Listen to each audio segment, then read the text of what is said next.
નમસ્તે મિત્રો, સરસ મજાની સિરીઝ ચાલુ કરવા જોઈએ છીએ. આ સિરીઝનું નામ શું છે તો કે વર્ડ ઓફ ધ ડે.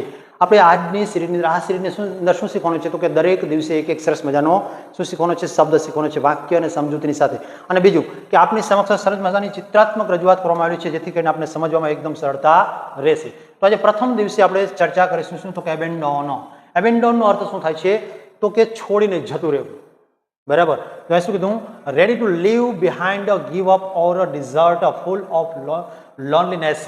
એકલતાપણાની સાથે આગળ વધી જવું, એ એટલે શું તો કે એબેન્ડોન. અહીંયા જુઓ, આ બધું એકલું પડ્યું છે. અહીંયા કાર પડી છે, અહીંયા સ્ટીમર પડેલું છે, તો બધું એકલું પડ્યું. હવે આ પ્રકારના શબ્દ જે છે આને લગતા સિનોનિમ, આને લગતા સમાનાર્થી શબ્દ જે છે તે ક્યાં છે તેની ચર્ચા કરીએ.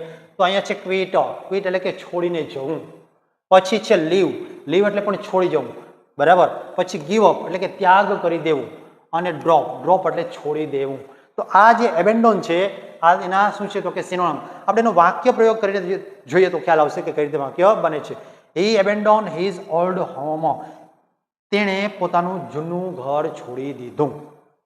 પછી mister Sharma abandon his new partner. શ્રીમાન શર્મા છે તેણે તેના નવા પાર્ટનરને છોડી દીધો.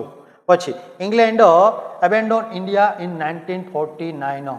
ઇંગ્લેન્ડ છે તે ભારતને 1947માં છોડીને જતું રહ્યું. તો આ રીતે આ એબેન્ડોન શબ્દ જે છે તે એકદમ સરસ રીતે આપણે સમજી શકીએ છીએ. બરાબર. તો આ છે આપણો વર્ડ ઓફ ધ ડે.